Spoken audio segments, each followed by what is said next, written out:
How's it going, everybody, and welcome to How Good Is It Really? My name is Jeremiah. I'm Luke. And today we're going to be talking about episode 4 of season 4 of Stranger Things. All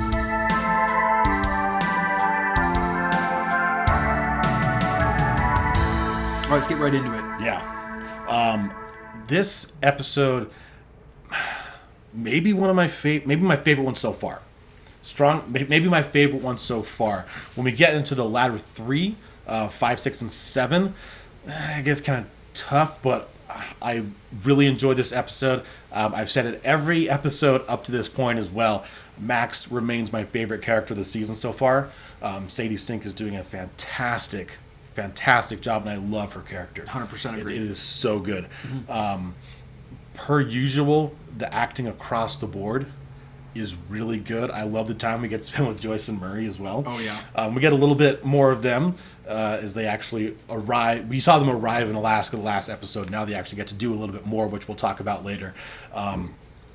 But yeah, we got a few new characters in episode 3 that come back in episode 4 with like the different agents that intercept Elle, and we get Owens back, and we don't see Elle or Owens in this episode. We see the other agents that come to the buyer's house. With Fat guy with the mustache and silent black guy. Yeah, I don't remember their names. They give their names, but do they? I think at one point, and then at one point they probably do. Get referenced by their names in future moments. But Jonathan references them, but I don't think he uses their names. I think he just calls them like a name, but not their name. That's probably true. Just because he's high and can't remember anything. That's how it plays to me. High. Jonathan's always high. But yeah, the acting I think sits at a 9. Yeah, for me. 100% for this, agree. It just especially it's with so good. With the new characters that continue to arrive and the just stellar performances that everyone's giving. The show is so well polished. And one thing that does wonders for different aspects of like filmmaking, whether it's the writing, the acting, like the effects that are used, the shots that are used, the editing, is everything being cohesive in the tone that it's trying to fulfill. Like the show knows what it is. It knows what it's going for. Like you watch something like Baby Driver, for example. Yeah. Like it's Edgar Wright, and the film knows exactly what it is. And tonally, it's very solid and consistent all the way throughout. Even with the rises and falls in tension and the drama that plays out, it's all very consistent. It's just really good filmmaking. Even though it seems kind of outlandish and stylistic, it is, but it's consistent and it makes sense for what's happening. Yeah. Because, again, consistency is the biggest thing I can point out. Same thing here where Stranger Things is consistently so consistent. Yeah, I've said consistent way too many times. But it's the right word. We can't overstate it enough. Is that when you go into watching a show that is like this, you have a certain expectation of what you're going to get when you watch it, and it is every single time. It is just like your favorite meal at your favorite restaurant. It is exactly the same, and it is perfect every time. And that's just. Like last episode, we didn't really harp on it. Just wasn't anything special because it was a lot of setup, which makes sense. And here we get more setup, but we start getting a little payoff, and things start building, and it's a ton of fun. So I think the writing as well, probably the pacing of this episode is wonderful. Yeah, like even watching it again, give it like an 8 for sure for the writing. Yeah, I'd give it an 8. Yeah, I think that's fair. It wasn't the 8 is. Well, we're rating out of 10, so 8 is really good. Yeah. I don't need to justify it. We'll talk about that later. Yeah. But yeah, along with the editing and the cinematography as well, some of it is kind of lackluster for me when it comes to the stuff with Hopper and Joyce. Maybe it just feels bland given what happens throughout the rest of the episode. But that's not a fault of the story necessarily, because there's just less happening. Right, and also to be fair, this is a show that goes from insane highs to really good writing across the board, but some of the more mundane shots can feel boring by comparison because we've been so spoiled. It's like you've just been given... It can feel that way, but again, you can make the most mundane things feel interesting and season make them one, season interesting. 1 is a great example of that, where If like you do it 90% of the first season is there's nothing crazy about it. Like you get can make snippets of the Winona monster, Ryder, but just going crazy and like as she's like stapling, frantically trying to like lights justify her around son's her house and stuff. It's like you can make all that really interesting. Right. And Stranger Things does it very well. Yeah, So like it's really and good. when I can't remember her name, Mrs. Wheeler goes to the house with her really little girl to like offer her a casserole, which is like the worst food ever to like give anybody. Casseroles are awful. delicious. I freaking hate casserole. Anyway, You she, swine. She brings it to Joyce, and just even in that brief moment of just utter mundaneness, a neighbor giving another neighbor a casserole because you just don't know how else to console your neighbor who we all know they all go to the same church and they all like live in the same community. And even in that moment, and then the little girl wanders off down the hallway and the lights are flickering, and Winona Ryder sells the paranoia and just desperate hope. Fantastic And it makes actress. that boring scene perfect. Sells it amazing. Because tonally it fits everything else that's happening. But anyway, getting back to what we're going off of here in episode 4. Yeah. For the cinematography and editing, cinematography and editing. It's like an if I 8. can speak today. I'd give it an 8. 8 for both. Yeah. I think that's fair. The editing, yeah. I don't know if it's so much an editing choice for a certain sequence that happens later. It's just very well done all around. Yeah. And we'll talk about it when we get to spoilers. But yeah, I think Agreed. that's fair for each. Music, 9. Yeah. This is... It uses songs that we've heard before throughout the series. It just hits so hard, and the meaning. And I love it when shows do this, and I've mentioned it before, where what you're hearing in universe, like in the show, isn't like just played, in the air like it's a soundtrack kind of thing. It's like it's because it's the characters that are in that moment in the show are listening to the song. It's part of what's actually happening in the scene. It's not just some ethereal exactly feels moment for us as the audience, which Right. that can be sold, and it's cool when it happens. I prefer this is way better. I prefer my scores to be that ethereal, just kind of always there, and the music, the actual soundtrack bits, the music Be to be much part more of the scene. impactful And it is here, and it's wonderful. It's an Right, easy 9. because I want to know, I want to feel what they're feeling.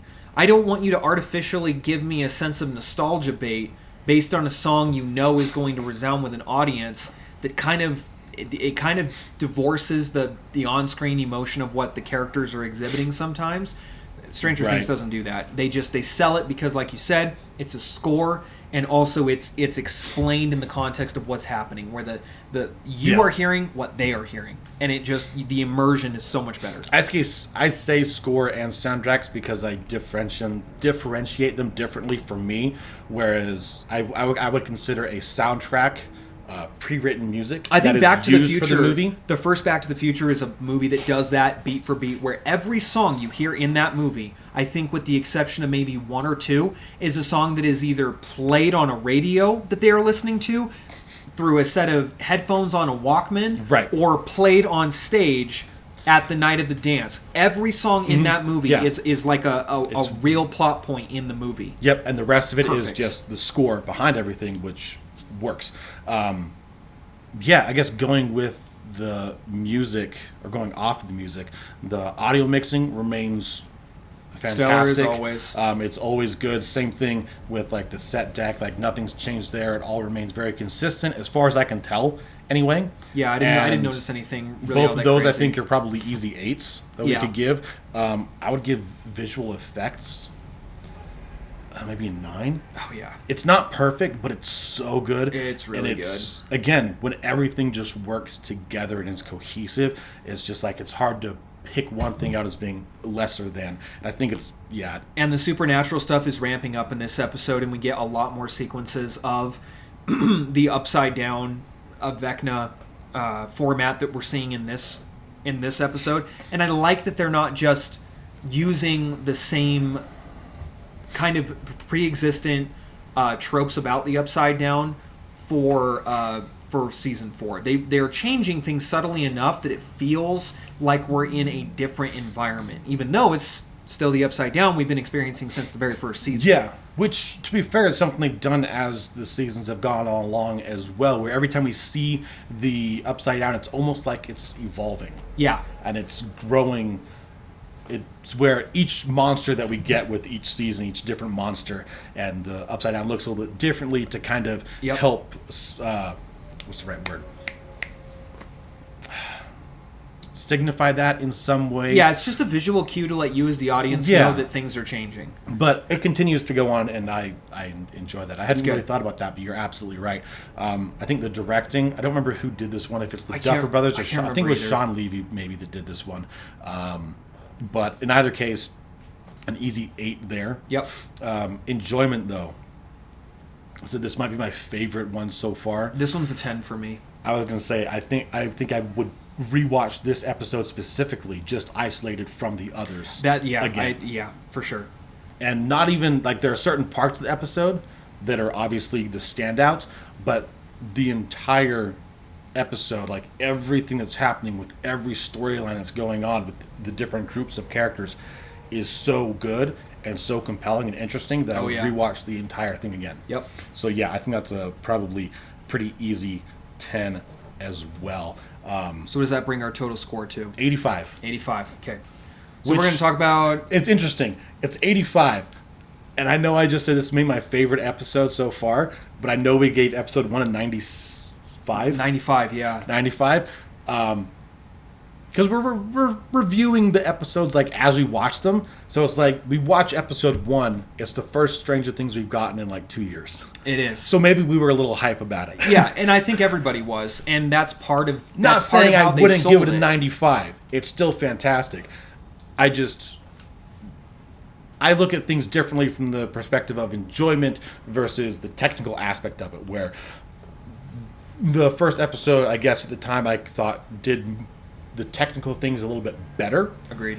I just enjoyed this one more. Yeah. So that's where and I think they just do some things that just land a little bit heavier in this episode. Episode 1 was about the feels, and they were really selling the welcome back, and everybody felt it. Definitely. And we all feel in some way that these characters are connected to us because we've been watching their story almost a decade now. I remember, basically being like fresh out of high school in college when the first season hit, and we've seen these characters grow from literally children to adults in a show that has some of the best writing of this generation shows. I feel like I will be like showing reruns of Stranger Things to my kids someday, the same way that my dad was showing me reruns of like the A-Team and the Dukes of Hazzard. You know what I'm going to show my kids reruns of? What? Stargate. Yeah, that's a flippin' fantastic show. We should do just like an overall of the different like phases of Stargate. You know what would be so fun to do? What? I'll tell you afterwards. Okay. We'll get there. If you guys want to see a Stargate-related episode, you can comment below. We'd love to hear your thoughts on that. But, I mean, we're both super fans of Stargate. So, if you haven't seen that show, easily one of the most, like, underrated sci-fi shows. Definitely underrated. I can't say it's the best show ever, but Stargate SG-1... Easily one of the top 5 sci-fi shows of all time. My favorite show of all time. Yeah. For sure. Second is House MD. House is pretty good, too. So we're going to get into a spoilers discussion now. Polar opposite show. You've been warned. Again, this is fairly recent, so we're going to try to make that a little bit more obvious. But you've been warned. 3, 2, 1. We're getting into it. All right, let's go. Let's start with the Joyce and Murray stuff. All right, cool. We don't see a ton of Joyce and Murray because it's a little more set up for them, but we do get some good stuff. Yes. They arrived in Alaska, and then... They're in the middle of nowhere. They are. I like Murray's line in this one where Joyce is trying to call home to check on the boys. He's like, there are certain things in life that you can be late to. A dentist's appointment. A 1-year-old's birthday party. That little idiot doesn't care. He's not going to remember. Right. But for what is essentially a ransom exchange, you very much need to be on time. Yes. Murray, again, the writing for him I should look up the actor's name and remember it. I just don't remember it. But he's fantastic. He really is. He brings such a good energy to this show and plays off of Winona's like kind of manic mom brain kind of character very well. Where she they both ground each other in different ways when they play off each other. And it's so good. Oh, yeah. But yeah, we get them Joyce and Murray actually meeting up with Yuri. Yes. Yuri? Murray? Murray? Yes. That whole stupid exchange. I loved it. And who pretends to not be the pilot, who actually sells it to the audience for a second.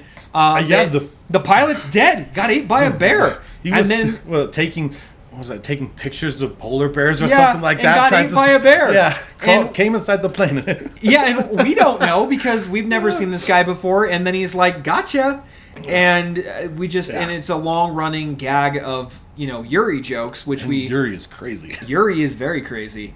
And has a very unsafe looking plane in the middle of the tundra of Alaska. Yeah, sketchy. Very sketchy. Very sketchy. Very sketchy. And he makes a couple of phone calls to what we assume is the prison guard Antonov, who we get kind of some jump backs back and forth with at the same time that Hopper is basically enacting his escape plan, which seemed a little ill-conceived, but manages to work out in the end. I think because no one's ever tried it before. Yeah. And he manages to get lucky and blow up a construction shed conveniently full of dynamite. Yeah, this is where convenience kicks in a little bit. Some plot armor. Why the writing is a 9 and not a 10, because, there's some plot armor there, where as he jumps on the jet ski and is, fleeing up the hill, there's 6 dudes with AKs shooting at him, and none of them hit him. Yeah. It's all on fully automatic, and nobody even scores a lucky hit. that's bad. Yeah, it's just bad. Write it just in a little better way, where he gets further away before they start shooting at him. Yeah. Or something where we get it. AKs aren't incredibly accurate at that far of a distance. But still, we're talking about a rifle that's accurate at 400 yards. Exactly, the distance that they're at. To give you an idea. They should have hit him. So that was definite plot armor. And just to give you an idea, kind of, for those of you who may not be very versed in shooting, 100 yards is the length of a football field. Yeah. If you take 4 football fields, 4 times 100, 400, that's the accurate distance that you can use iron sights standing to hit a man-sized target with an AK-47 with reasonable degrees of consistent. We were talking 4 out of 10 shots. And you have at least 4 people shooting at him. That's a really, really long distance. If my analogy was not aptly seen. There, though, they are firing at full auto and not burst firing like they should to actually maintain accuracy. Fair. They're just full autoing, spray and pray, which still, they should have gotten lucky. There's no way they shouldn't have. One guy should have gotten lucky. Bad writing, bad form on the guards there. Yeah, so then we find out that Yuri was actually not on the phone with Antonov. He was on the phone with the warden of the prison. Yep. And he was betraying Antonov for additional money in exchange for the entire amount of money he got from Joyce and Murray. Yep, the $40,000. The coffee that they just drank was also laced with some sort of sedative. Yep. So they pass out. Joking Yuri is really not that funny.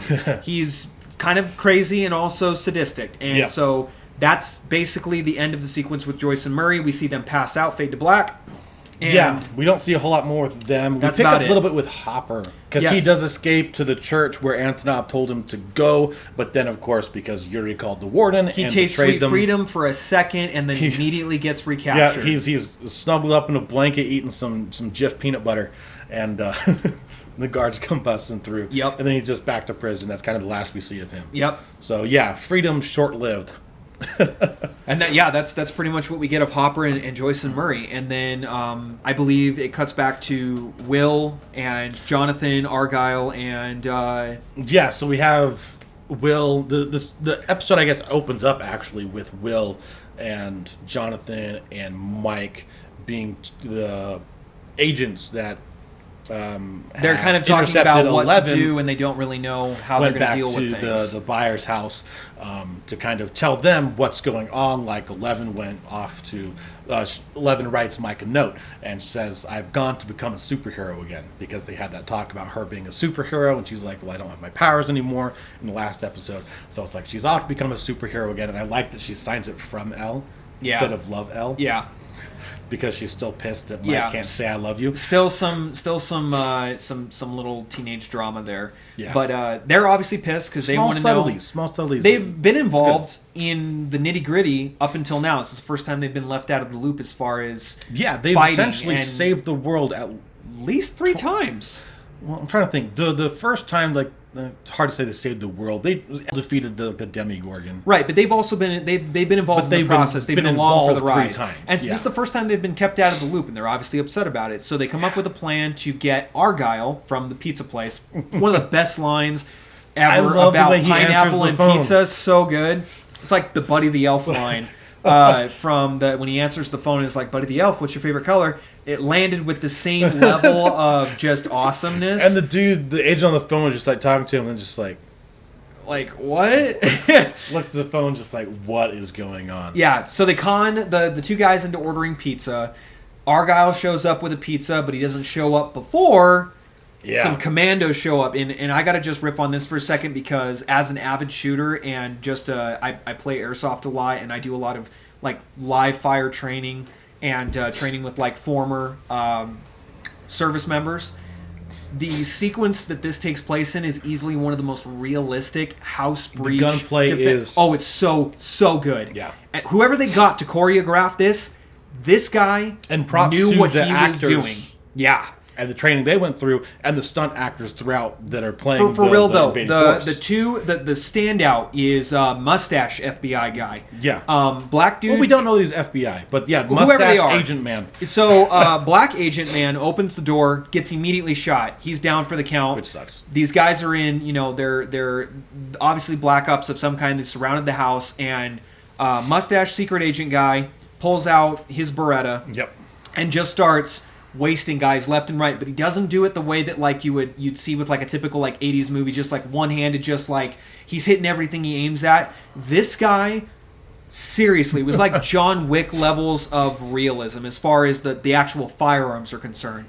His point to shoot method was perfect. The way he took cover, the way he reloaded, the way that he had perfect fire grouping, the way that he didn't just spray and pray. It was an exact 15 rounds per magazine in that Beretta. And the way that he just picks targets and zones the house off and doesn't just stand in the open like an idiot and mow people down that are supposed to die. Yeah. It was perfect. And I remember telling my wife, whoever they got to do that has either had real world experience or has other people did, and this guy interviewed him and was really good at recreating that because this is one of the best shot for shot like gunplay scenes in anything I've ever seen. It was so good. I'm glad you noticed that too because I wasn't sure if I was the only one. And from a filmmaking perspective, it's so good because when the first agent dude, the black guy, I don't remember either of their names, but you got the black guy, you got the mustache man. He answers the door and he immediately gets shot down because there's a dude standing there, completely unprepared for it. And as soon as the camera then it pans over to the boys down in the little not really a basement, but They're it's just downstairs. off like a set of staircase right goes to down a the little bit. to the right hand side. And it goes to them, and as soon as it does, it switches to handheld. Yeah. And it Like just it goes follows them. goes from Steadicam, and it immediately switches to handheld and has a little shakiness to it. Not in a distracting way, this is how you use shaky cam in a very effective convey way. the realism to convey of the what's going freneticness on. of what is happening on screen, and it adds to it. It works Oh my really gosh, good. the way that they followed. I was paying attention to this because, again, being an avid shooter, this is something that Hollywood tends to overlook. There are certain times where people just don't shoot because they're off camera and they're not supposed to shoot yet. In this particular sequence of shots, every single time one of the bad guys gets dropped by Mustache Man, it was the way that it would have really happened had they moved and acted the way that they were choreographed to happen. Where Will and the rest of the group, they come out of the room, cross the hallway. Mustache Man has already dealt with the dude that was at the door and is taking cover behind. There's like a There's little a side like, entrance wall off there. the kitchen that they're now breaching. They cross this open lane of fire and then immediately duck as Mustache Man takes out the guy behind them that came in through the window. Yep. He then immediately pivots around and crosses onto the other side of the wall. They follow him so that he can take cover to deal with the guy who was directly facing them from the other direction. And he tells them as soon as they enter the room, he's like, "Follow me." Yes. Like he tells And them what to do. The way he just has his gun close to his chest, and then when he steps out of cover, pushes it forward. Maybe not a modern tactic as far as how you're supposed to handle that sort of thing. It is exactly how they would have trained somebody to do that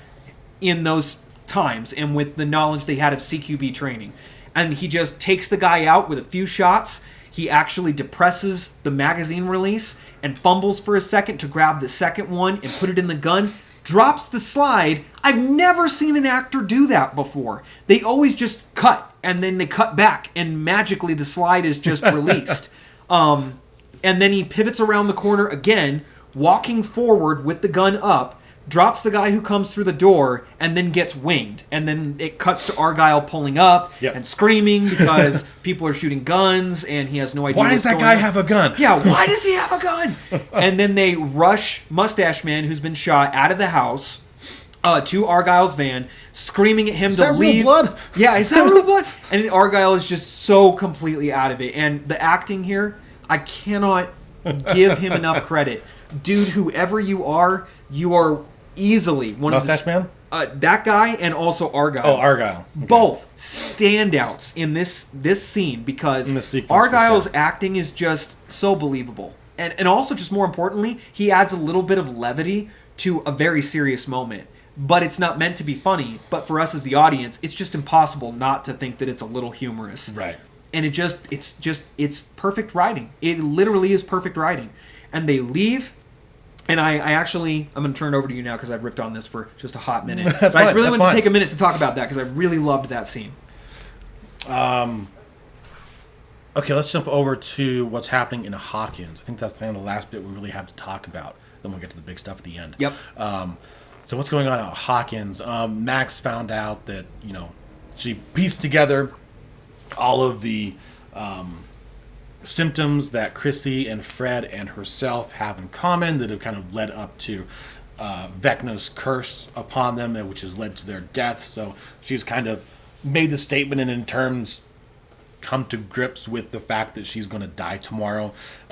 So that happened, and then like the next day she's first Nancy and Robin are going to go see Victor Creel in Penhurst. I loved the homage to Silence of the Lambs in that particular prison sequence. Yeah. Silence of the Lambs is a really good film, and they obviously there's some homage to that in this. There is some, really, for sure. Really done well. Really done well. I love Robin's little tirade to the director. Because it's she's not wrong. It was really good. 100% not wrong, and like Robin, 10 out of 10 as far as sold improv it. partners. Oh yeah, totally sold She got this. She's got this. Nancy looked completely just out of her. She just didn't know what to do. Her perfectly rehearsed, perfectly structured plan wasn't working. Just didn't work. This guy's like, he's just stone cold. He's just not going to give in. Robin's like, okay, we're going off road. Yeah, Robin's just like, I'm going to take the wheel, and just goes completely off path. And Nancy's just like, what is happening? But it works. And her surprise sells it. It totally sold it. And Robin nailed it. And of the characters that they've recently introduced, I have to say Robin is one of my favorites. I really hope she came in last episode. I really hope they don't kill her character. Somebody has she is to die. Great. Somebody has to die. Somebody's got to die. I think it's going to be to. Steve. I really think it's going to be Steve. Man, don't say that. I don't want it to be. I'm gonna cry. If it's Steve, I'm gonna cry because he's Steve and Robin, man. Of all people, you better not hurt Argyle. Oh yeah, for real. Can't. He's off limits, man. Can't touch Art. Don't touch do him. that. No. Can't do it. But if they Robin, you can't split Robin and Steve. Yeah. Nancy, okay, fine. We can have a discussion about or Jonathan, maybe. That might be like the crushed lovers or whatever. Like that could be kind of a cool. I don't know. I don't know. It'd be I don't hard. want any of them to die. It'd be really hard, but you can't touch Steve. But can't do it. Yeah, Robin's whole improv tirade, and they get an audience with Victor Creel, and we get some backstory. Yes, very much needed backstory. On Victor Creel, like who this guy is, and like what happened with the murder of his family that he is, essentially in prison for. He's not in prison. He's in an insane asylum because he was declared legally insane. Mentally insane because he blamed a demon for killing his family. Yeah. And they were also brutally murdered in ways that I'm sure were very off-putting for a 1950s small-town police department. Yeah, in the same fashion and that we gouged saw his Chrissy own eyes and out. Fred die. And he's... I did like... I'm curious to see where exactly they're going to go with the whole like past trauma feeding into Vecna killing you kind of thing. Yeah. Because did you catch what Victor Creel's past trauma was? I I'm pretty sure it was the baby that died in the Right, because we see he was in World War II. Right, because he starts off saying he was been back from the war about 10 to 14 years. So he fought in World War II and says during the dialogue... He gave an order to burn a farmhouse. Right, to call in an airstrike essentially on this like little house kind of setup because he thought like... There were some Nazis hiding inside of it. And he was wrong. Yes. And it shows him like flashback, like walking through the house, like imagining it in his mind. So he's like... But walking through the house and he like killed a family and like the crib's on fire, like the baby's screaming and stuff. It's like Stranger Things can get real when it wants to. So Super he's real, straight up real like, quick by accident, but still called in an airstrike and bombed civilians, which is unfortunately something that actually happened a lot more often than you think it would, intentionally as well. All the time. Moving on. There's tragedies like that happen. There's no way to. Yeah. No way to really account for it other than to say war is awful and you should never, ever wish for war, ever. Yeah. Truly an awful thing. But just that alone... just with the whole past trauma thing, I'm interested to see where they're going to go with that whole angle. Because that is something that is a theme between everybody that has died, even going back to him. Even though he didn't die, it was his wife and his daughter. And he goes through a list of things that kind of preceded the final encounter where dead animals were showing up and having hallucinations. The whole family. Yeah, the wife was having hallucinations. He was, even the daughter was, and basically he said that his son even was suffering from basically it was affecting him as well because his son was very sensitive and was more open, we assume, to these sorts of encounters, just being a quiet child that clearly has some sort of like. You know those people, we all know them, that seem to be more susceptible to the other side, and there's some of us who just could go through our entire lives and never, ever experience anything that seems like it's from the supernatural. I'm one of those people. My wife is not. My wife will walk into a building and go, there is darkness here, I feel it, and I'm uncomfortable. And I have no idea what she's talking about. I really don't. But we all know those people. His son is one of those people. It's just more aptly able to feel that thing. Yeah. And so we see the whole family get brutally murdered, all contorted and broken, and we see him in the Vecna hellscape as he is basically being taunted and inexorably drawn toward the final encounter where he would be killed. But he hears music, and it breaks the illusion, and he relays this to Nancy. Dream of me. Yes, and he relays that he hears music and was humming the song, but Nancy and Robin don't realize that up front until a little later when Robin makes the comment that the song was Dream a Little Dream of Me. And then they immediately figure out that it's the music that is able to break the spell, so to speak. Yeah. Which corresponds perfectly to what is going on with Max, Dustin, Lucas, and Steve in the graveyard.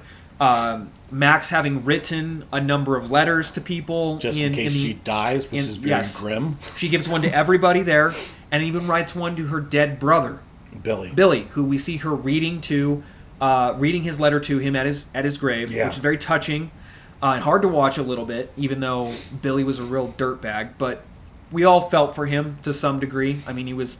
Right, he ended up being a tragic character, not necessarily an evil And we character. know that he was a dirtbag because of the influence of an abusive stepfather. Yeah, he was he was a tragic character because they gave reasons for why he behaved the way he did, and why he was just a jerk to everybody because he had an abusive father. He hated his life. He genuinely that's just hated his excuse existence. for it, but it's certainly a reason. He's relaying what has been done to him, essentially. Yeah, he just acts out, and it all just flows downward. Where then he's like 17 years old. He's a kid that regularly is intimidated by and abused by his father. Yeah, and is just taking out his anger on the world because he has no control over his own life. Just like very not much an evil character, but a tragic character. Yes, and so we get that sequence, and then Vecna comes in, and we get probably one of the hardest to watch and best filmed uses of music in film I've ever seen. Yeah, it's so really good. Vecna takes over and is going to kill Max. Stalks her basically through the hellscape. Essentially, she's in this like broken, distorted world and sees the distorted, twisted bodies of Fred and Chrissy. And Vecna appears and has a monologue with her, and she continues to fight back and is imprisoned and on the cusp of being murdered. Nancy phones in to Dustin over the radio that music is the key. Dustin grabs all of the cassette tapes that are in the car and rushes them out to Lucas, who starts flipping through them to find her favorite song, which happens to be the song from the very first episode that we hear her listen to for a moment. The song is Running Up the Hill? Yes. I forget the artist. I can't remember it. Again, I'm you sure, know the song. You know the song. Everybody knows this. That's like trending everywhere right now on social media, on iTunes, and arguably, it is a great song. I grew up on 80s music. I never heard this. Never heard the song before. I never heard it before. It just kind of flew under the radar for me. I was really surprised because I know most of the obscure 80s songs that most people are kind of unfamiliar with, and this one totally flew under the radar for me. But I'm sure that the artist is very thankful now. She's very wealthy, I'm sure, as a consequence of this song coming back and hitting the tops and everything. But anyway, Max hears the song, is able to break the hold, and charges away from Vecna towards an opening in this kind of ethereal... First, she does try to incapacitate him and like rips one of the vein things on his neck, and like you see it like spurts some like, I'm assuming blood, but who knows what's inside this dude. Yeah. And he kind of is fazed by it, but ultimately captures her and is about to like do the whole like crush thing. And she hears the song and is able to hurt him and run away. Yeah. And he starts just like pulling a force move and just trying to like crush her with objects as she runs away. And the song escalates as time slows down as Max charges up a hill, essentially, towards the opening in what she is seeing as an escape. Really, it's just her mind. What looks like an opening in space-time kind of thing. As she's floating in the air, about to die in the same way that Chrissy and Fred did, and it cuts to black. Right as the song hits its crescendo. And we don't see what happens for a second. It stays there for like 2 seconds. If your heart doesn't stop for half a second, you're not human. But it cuts back, and she escapes. She drops back down to the ground and is just obviously traumatized. And great acting on behalf of everybody in that scene. You sold it 100%. 100%. All of you deserve awards for that scene specifically. It was so good. So good. Yeah. Go ahead. So good. I don't know if I have anything to add to that. We kind of just the show really doesn't have anything to add to that. They just kind of pull a mic drop with that moment. It's that good. I liked the moment as well when she goes to talk to her mom. Yeah. And then it's not her mom. I forgot about that. She gives the letter to her. She says she's going to give the letter to her mom, and then it is actually just another vision of just Vecna. her hallucinating again, standing outside the house, and like her mom's not even home. That kind of thing is, I don't know. A lot of that happens a couple times. Happens there, and then like previously at the end of the previous episode. Oh like, yeah. But yeah, I don't know if I have anything to add. The Hopper stuff. We're 4 episodes in. I need something to happen. Yeah, that's how I felt too. Is that this? You the kind of drug Hopper out the whole is like dragging a little bit. Green Mile. Yeah, we can harp on anything. It's like the Hopper stuff is like he escaped, then he got captured again. Like things are kind of happening, but also nothing's happening. It's just like they're stretching across 4 episodes at this point, and nothing has really happened. Kamchatka is not that interesting, so it's just getting a little old. Like he does get sent to up. He does get sent though to a new prison, which is basically a death camp. He does? It is not. Yeah, he gets sent to the new prison. He doesn't get sent back to Kamchatka. Initially he does, and then the guy says, "We're sending you to this other place." I thought they went back to the same place. No. In episode 4, I could be wrong, but I'm fairly certain they send him to the other prison, which is the prison we saw in the very final closing moments of the season 3 finale, when the Demogorgon, or what we assume is a Demogorgon... No, they stay at the same prison. I'm pretty sure it is. Positive. Are you sure? Because the line of prison doors looked identical in the underground portion of it. I'm fairly positive that they stay at the same prison for the whole thing. Oh, you mean Kamchatka? Yeah. Okay. Well, So they I'm don't not go sure. there Okay. when they recapture him and bring him back. They bring him back to the same location. He does not get I sent could anywhere just else. be totally wrong on that, but you're right. The Because stuff the with, events that happen later are with Yuri there, and he's talking to the warden that he called at the prison they were already at to betray them. Fair. Yeah, there's really not too much more to this episode, but yeah, the stuff with Hopper, it's like it starts to get a little dry at episode 4. Like, there's only so much you can do with a prison camp Yeah, and it's, the yeah. frozen tundra Like of Russia. it's fine, but it's just getting kind of old with Antonov and Hopper. Like at this point, they've both been arrested, so we'll see where they go from there. But like stretching all that over 4 episodes was just like they had to put it in there, but maybe they like put all that in 2 episodes, just Right. so we get more of it. I'm just glad they didn't kill more him quickly. I'm just really glad that they actually brought Hopper back, which I was sure they were going to, but still, though, Yeah. I'm really glad that they did because Hopper is, I think, my favorite character of the whole show. Like, Steve and Hopper are my favorites, and Robin, those 3. Robin, Max, Steve's good. Steve's amazing. Steve's good. Steve's good. He's just gotten progressively better with each Yeah. season. You know, Steve was a douche, and then he was like a reluctant good guy in the very end of season 1, and then they just made him even more important, and then funnier and more likable, and now he's just like one of the guys. And now he's just the babysitter. He's just the babysitter. Yes, exactly. Just the babysitter. But that pretty much wraps up episode 4. Yeah. Did we have anything else to add to that? No, I think we didn't cover everything, but we covered all the We covered the important main stuff. We covered all the beats. Everything I wanted If you to guys talk enjoyed about. this episode, please leave us a like and a comment. It's the best way we're going to grow on YouTube. If you didn't like the episode, thanks for sticking around anyway. And again, just hit that like and that subscribe button and comment below and let us know what you did or didn't like about the episode or about the show. I'll turn it over to Jeremiah. And if you are listening to us over on Spotify, thank you very much. If you could follow us and leave us a rating there, that helps out a great deal as well. And we will see you next time. Later.